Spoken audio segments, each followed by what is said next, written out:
Hello there, everyone. TheAndrata here, and welcome back to episode 126 of our Enigmatica 6 Expert Let's Play series, where again, it's raining.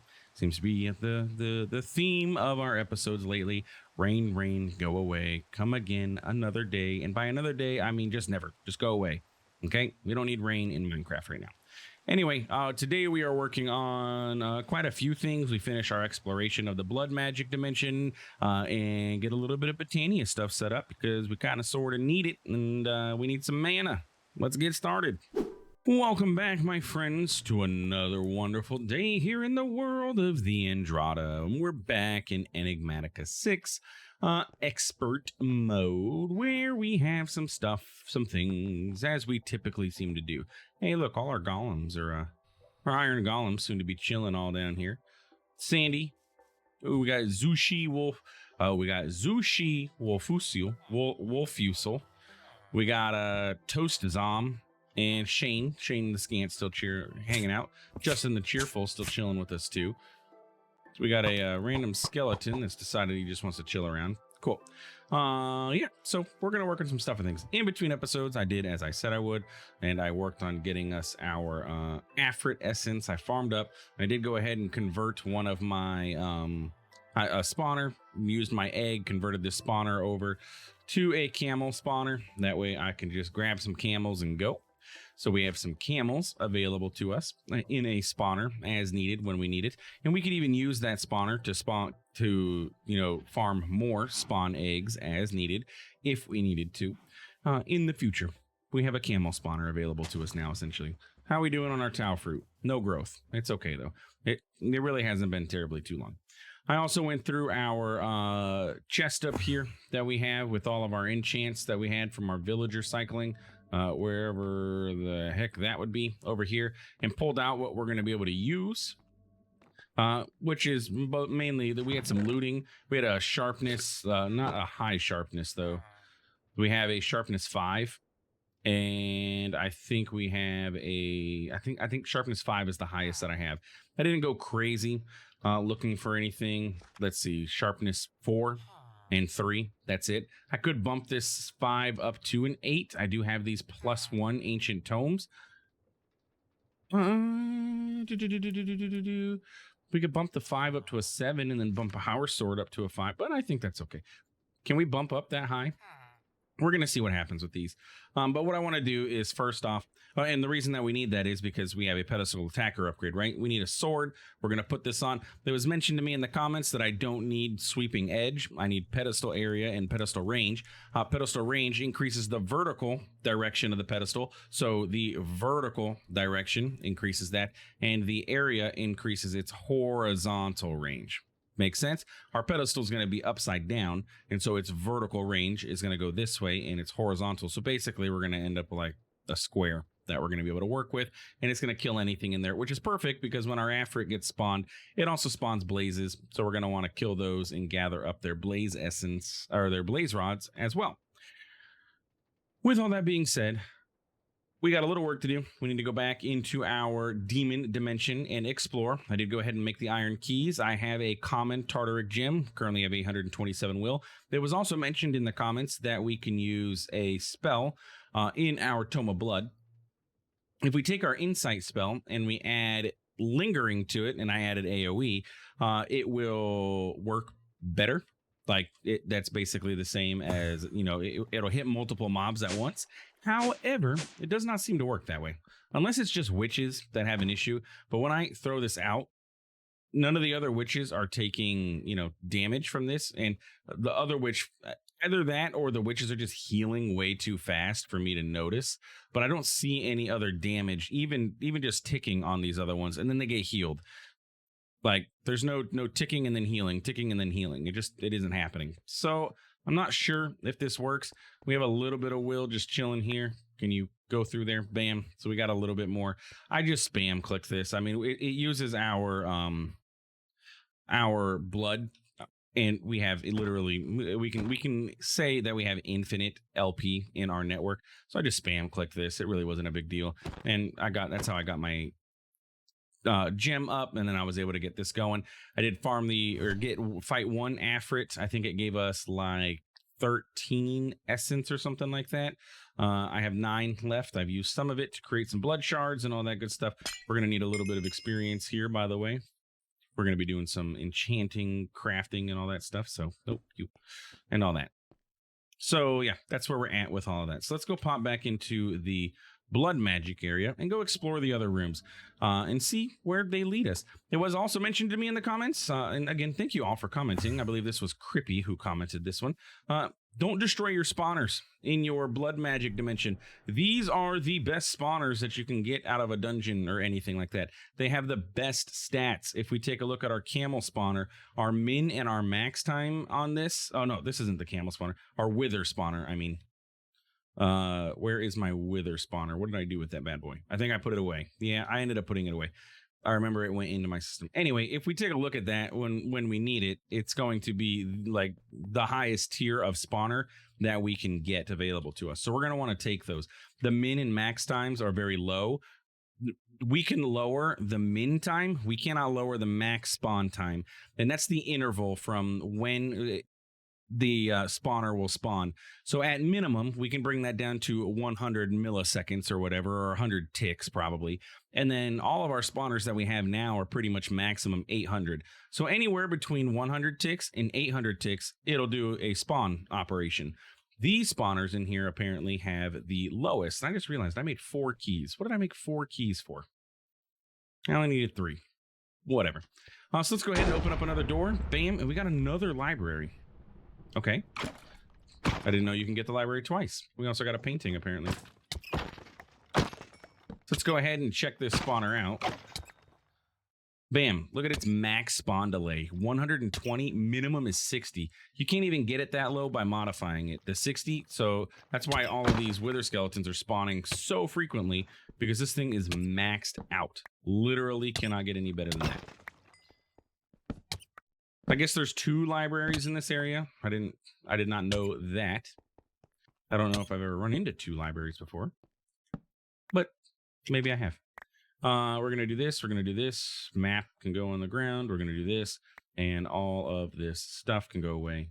Oh, I didn't mean to put the cardboard away. Oh, that was the spawner. Okay, that cardboard was okay to go away. I want my extra cardboard to stay. And we need to put our plus sharpness away too. Okay, so that's that. Let's open up some more chests. What do we get? Feather falling fortune. We like extra fortune. Extra efficiency. We actually don't like extra efficiency, to be honest with you, because extra efficiency is painful. You get to the point where everything is too fast, but that's okay. There's some pretty good loot in here. Also, it was mentioned in the comments that if I eat my Oreos before we go in there, or before we open a chest, you can get better loot because it gives you luck. I can't say if I see that happening, but an increase in sharpness is great. Like, I'm not going to complain about this. Protection, sweeping edge, we'll get that. Living armor upgrade. Botania has its own new armor system. It is called living armor, and you can obviously craft it. I'm not sorry, not Botania, blood magic. You can craft it and get some cool effects. It's got all kinds of neat stuff that you can do with it. Nothing like crazy that's different than any standard armor in game stuff. So you can get flight. I don't know about the flight portion, but you can get, like, you know, more experience. You can get all just stuff and things. We do have thorns on our stuff, right? Or do we have icy thorns?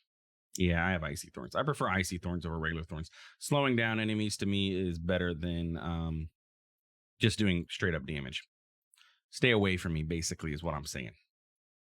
Okay, cool. Next door. Bam. This is a cool room. We got lava down below. We have some soul sand and soul fire. Haha, sucker. He fell down in there. We got some spawners all around here. I think there's a spawner up top. Look at that, 60 and 120. Those are really, really good, actually. If we ever need another spawner for anything, which I'm sure we're going to at some point, this is the way to get it. Schematic is intricate. Hone the magic capacity of a module. Okay. A gold backpack. Don't really need any more backpacks, but nice to have. Did that skeleton survive down there? Is there another spawner? There must be another spawner. We got claws. We got tau fruit, a crossbow, crying obsidian, and some demon will. Now these skeletons, as far as I know, these all carry enchanted bows, and sometimes you can get these enchanted bows. So if you're playing around and you want to actually, you know, farm these, it depends on if the loot table allows you to pick these up. I've seen some playthroughs where you can and some where you can't. So options, I guess. Cool. Now we have a blaze spawner that is super uber. And nothing too good out of this. Another intricate gold ingot and blocks of gold, which we have, you know, 257,000 ingots of gold right now. So I'm not really concerned about getting any more gold. And I think that's it. This is also a lot of quartz. You can't get here. You cannot open the blood magic dimension without, you know, accessing or having access to quartz or anything like that. But if you're short on quartz, it's a great way to get more. I have one more room that we need to explore. Just clean up our inventory again. And yeah, you guys can go away. I don't need to keep spawners on me. One more room, and it's another lava room. So nothing's really changed here in the blood magic dimension. It's basically the same as it has been for a little while. Hopefully more things get added to it as we go along, because it is really cool. Like, this whole dimension is cool. Increases the length of invincibility after taking damage. I prefer our sanguine amulet. But this whole idea of procedurally generated dungeons and all that stuff is really awesome. I hope that more is going to be done with it in the future, and that, you know, we get some cool stuff. I don't know why I'm taking magma cream. I'm acting like I'm like short on magma cream, but I'm not. Yeah, 16,120. I don't have any more cardboard though, so we'll leave that one here. It can do its thing, and we're just gonna take the tau fruit. But yeah, there we go. Blood magic dimension. So my hope for the future, and I don't know, I haven't checked up with development of this and everything, but we keep getting expanding rooms, a procedurally generated dungeon, essentially, as it is now, where we can keep expanding and we get more rooms. There's another door over there. We can get another key, another room, and then another room, and then another room, and we get different, you know, things. It's not procedurally generated, I guess you can't say. Yes, when you open the door, this room is built, but I imagine it's, I don't know how, I'm not a modder or anything like that, but like a command block or something, when I open the door, it basically builds this room, because this structure is exactly the same as this structure here, right? And this one's exactly the same as this one. So obviously it's getting copied from somewhere, whether that be a copy paste template or however blood magic is doing it. It gets copied into this area and just gets attached as soon as you open up the door. But that's okay. It's still cool that it doesn't exist until you do it. I don't know if maybe like if we were to pop out and we were to fly around, maybe we could like see, maybe there is like master rooms somewhere that are responsible. They get copied. But I imagine if there were, they would be many, you know, thousands of blocks away. That way they don't show up on the map when you're, you know, flying around. This is a great void dimension, though. If you were looking for somewhere to void, you could even destroy that entire thing and then build this out here, and you have a whole void dimension that's, as far as I know, free from mob spawns other than what's inside of the chests or inside of the spawners. So yeah, I'm gonna say if there was anything, it would be like far away, and then it gets copied over here to 0, 0, 0, 0, 0. Yeah, but anyway, cool. That's about that. That's about that for the blood magic dimension. And we have an extra key for some reason, because the TheAndrata, for some reason, made 2 keys. So with that being said, let's go ahead and fill our backpack back up with our foods, and we're going to go ahead and get our sword set up and try and maybe work a little bit on this Afrit spawner. Like I said, I have most of the infrastructure set up for this. We just need to get the killer and the camel spawner. So our camel spawner is the first step that we need to get going. We need to get our mob duplicator. I swear that I kicked the queue of all of this stuff off. I understand the spawner I can't do because these spawners have NBT data. I'm going to have to manually do that. But it also looks like I need to go trigger my system so that we can have access to all our stuff, because I know I have all the things that are needed. But it's all sitting in drawers and the drawer controller is being funky, as tends to be the case. So let's try this again, because I swear I kicked this queue off yesterday before I went offline. Nether Star and Incense Stick. Oh, am I out again? I'm out of weak blood shards. I only made a few. All right, well, I guess we're going to automate the Incense Stick. We're going to kick that off. We can cancel that. Hopefully everything else now will get made. Let's automate our incense sticks. Let's get our brewing stand. Bam. This should be fairly simple to do. We're going to get a crafter. I don't think we need an iron crafter for this. We're going to get a crafter. We'll get a hopper, because we'll probably run into the same issues that we were having before in an open crate.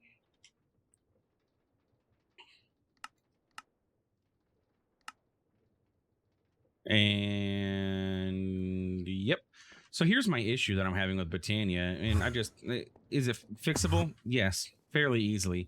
Everything's just too close. This vacuum is picking up things that it shouldn't, and then it's not picking up things that it should. Our Terra Steel and our Alpha Steel generation uses mana diamonds, it uses mana pearls, it uses mana quartz and everything like that. And so if I have it here, it gets picked up by this modular router. But if I blacklist all those things, then they don't get picked up here.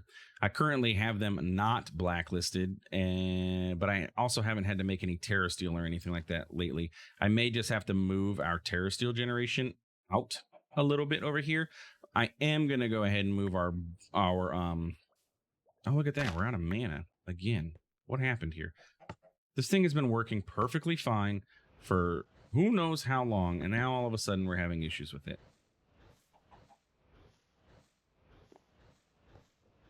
I'm just going to leave that hole there again, then I guess. Maybe now is also the time to make the Rosa Arcana. I have the Gaia Spirits. We did the thing.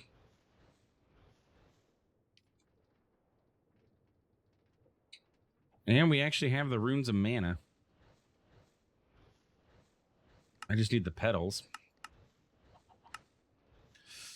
Oh, there's so many things that I need to do, and I don't know what to do with them, because we got things to work on infrastructure-wise. Okay. We're not going to be able to do any botanical brewing if we don't have any mana, right? So yeah, well, let's set this up. We'll get it set up.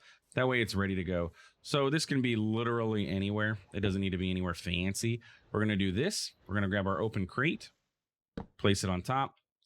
We're going to put a hopper on there, just like we have everything over here. And then we can put our crafter. And then we're just going to connect that up with some cables. And we're going to have to pulse the output so that it doesn't drop too much stuff. But that part we've done. That part's easy. We don't need to go over that part again. Perfect. And then you're going to get pulsed. Perfect. So what should happen, it should drop the items that we need for the incense stick. So if I come up here and I say, hey, I need an incense stick, you're going to drop all this stuff into that hopper. We're going to have an issue again. I remember where this happened last time, right? No, you're not doing that. We also need the incense stick infused. Do you have to right click this onto this? I'm curious. I don't know. I don't remember. We're going to do incense. So this is Crimson Shade. That's you. You're going to make this. And then you are going to make this. And can go here. Now I'm really curious to see how this is going to work. Maybe it's not as easy as I thought it was going to be, because that incense stick, I don't know if you drop it on there or if you have to right click that into there. And I put the wrong thing into there. Wrong incense stick. Not you. We're going to do you. Let's find out, I guess. The only way to know is to try, right? Bam. Bam. And we're going to step back. Craft. Let's see what happens. It's going to fail. Hopper can't accept all that stuff. We need a bigger inventory on our hopper. So we'll just use another factory hopper like we did before. Crafter can't push into that hopper because there's not enough room for all the crafts, because it needs like 7 items and that hopper can only hold 5. Now things should go into there.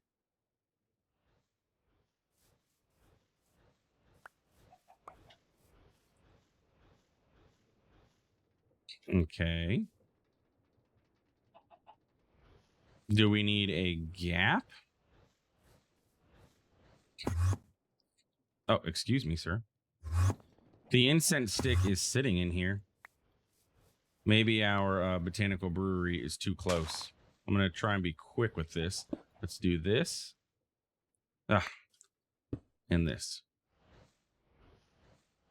I mean, all the stuff showed up on there. I think I might have picked something up, though. Yeah, I picked up lapis. We got to point mana at this, too, don't we? Yeah, I believe that to be the case. What if we use a spark? Can we use a spark?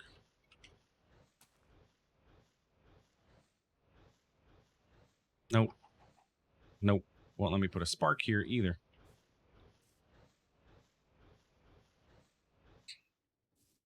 Okay, let's try this. Pick it up, please. Thank you. Can you use a spark if I like have you somewhere where a open crate is not going to be like confusing you? No. Okay. It does not look like I can put a spark on this at all. So we do need a point mana to this. So we're going to need a mana spreader. And I don't have one available to me easily. Where are you pointing? Like, what are you doing here, buddy? I don't think you're doing anything, to be honest with you. Because this uses sparks now. Yeah, we can take this one. That sounds good. Because this has a dominant spark on there. We don't need a spreader here. So how about we use a spreader here.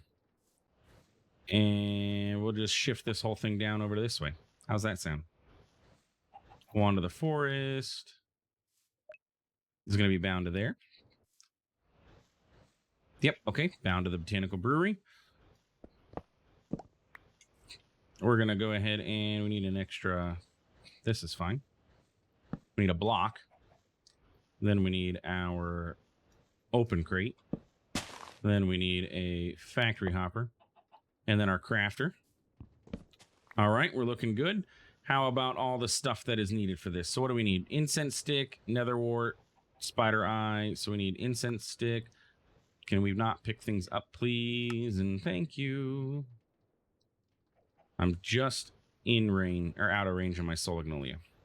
Okay, incense stick, lapis, spider eye, iron ingot, and netherwort. And what? Fire charge. There it goes.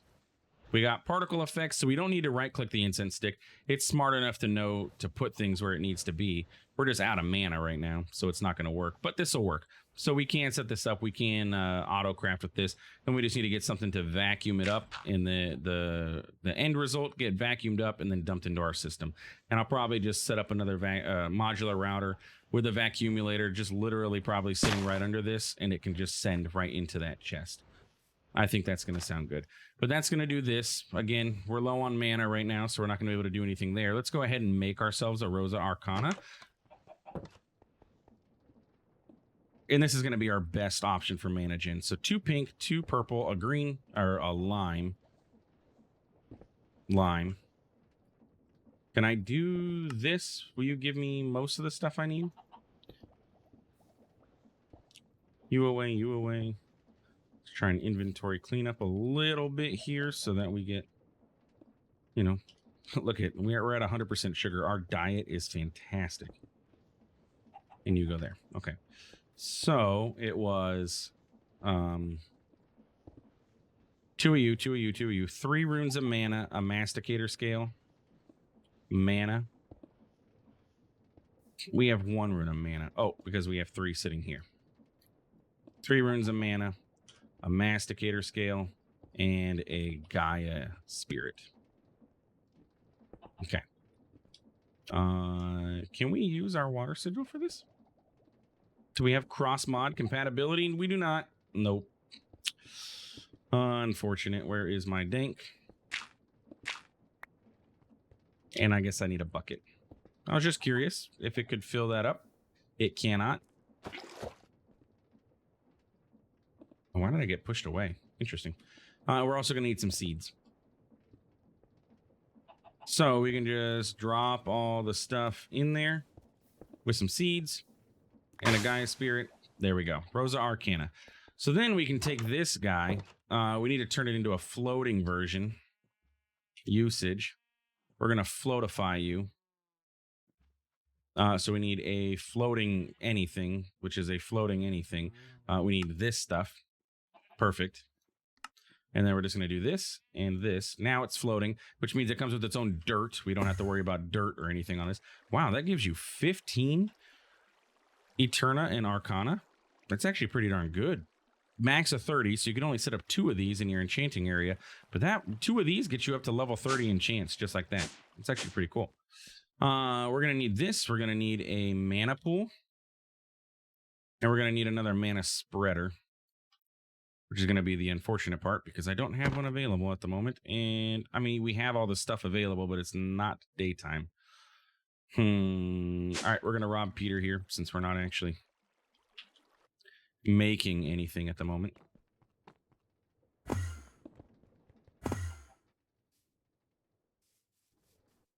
You're still trying, but you're out of mana. Completely out of mana. That's okay.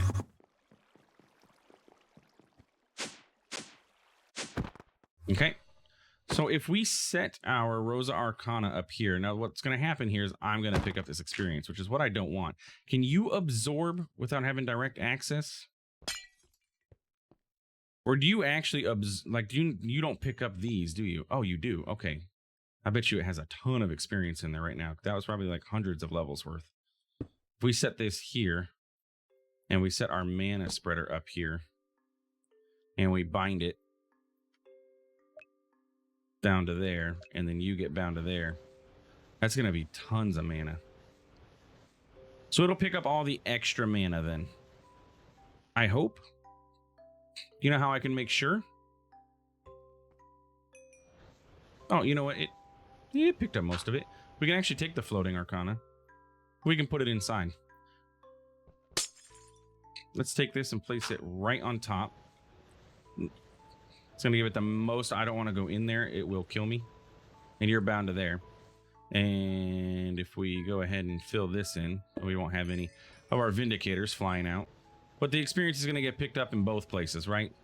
They're going to fight for it. The Rosa Arcana and the Modular Router are going to fight for it overall. But we'll end up with both. And then we're going to end up with mana coming in. And we should be getting a decent amount overall. Yeah. Cool. So what we can do is set up like rings. We could have we have all these extra rings from Botania, like the not the Ring of Thor, but the mana rings. These guys, this is like 2 mana tablets worth. We could set this up and have this get transported. If we fill it up, we can have a modular router that can sit here with NBT data turned on, so it will only pick up a full mana pool. We can have that go into an ender chest that is specifically designated to the transport of our band of mana. So it could be like a green, blue or something like that. So that way we know we're not going to use it for anything else. Another modular router sitting over here in this end that pulls out a full band of mana, drops it into a mana pool, waits until it empties, and then it can pick up a empty one, put it back in the system, and then those two will just bounce the ring back and forth, right? Or the band of mana back and forth. I think it's going to be a fairly simple way for us to get our mana transferred between this area and that area. And then eventually we can probably set up something like a Shulk-Me-Not. I think that's going to be probably our best mana option overall. I'm looking at the Rosa Arcana as we're doing it. It's not the fastest in the world because our Vindicators are not the fastest spawning. A Shulk-Me-Not should be okay though. If we get like if we can get another mob duplicator, we can set up or actually we have that spawner for Shulkers. We could set up a Shulker spawner with a Shulk-Me-Not and what's the flower? The High Side Dream. This makes mobs angry, and so they attack each other. So this, we have them attack each other, and the Shulk-Me-Not, the way that it works is if a Shulk shoots if a mob gets hit by a Shulk's bullet while the Shulk-Me-Not is nearby, it instantly gets killed and generates enormous amounts of mana. So if we make Shulks angry, they fire at each other, and then they get hit, the Shulk-Me-Not will eat it, turn it into mana, and then we can transfer it that way, similar to our greater band of mana that we have right now. But that's going to be it for today's episode. So we got a lot of things that we're going to have to work on as infrastructure. As you can see, I have a couple different swords here that we have the ability to make all of these. I don't know which way I want to go. The Forgotten Sword is going to be fairly cheap because it just takes Forgotten Ingots. I don't know if I want to go that route. Immolation Blade is also going to be cheap. It's going to need a Nitro Crystal and an Eternium Sword handle, but that's not difficult to do at all. That is 13 damage. The only issue with this is I don't know if it does do fire. There is the Blazing Immolation Blade, which I'm pretty sure is the one that lights entities on fire. It makes sense. It has blazing in the name. But if we wanted to be safe, we could go with the Alf Blade. It's going to use our Alf Steel that we made and 2 Terra Steel ingots, but this won't light things on fire for sure. So yeah, it kind of just depends which way we end up going. I'm going to work on getting our enchants set up. I'm going to combine our enchants that we have all together in our backpack and everything, which is sitting here, and this goes away and you go here. Perfect. And yeah, that's what we're going to work on in between episodes. So if you enjoyed, please feel free to like, comment, subscribe. I do appreciate it. It really does help with the channel. Thanks for stopping by. Thanks for watching. We'll see you in the next one. Have a good one.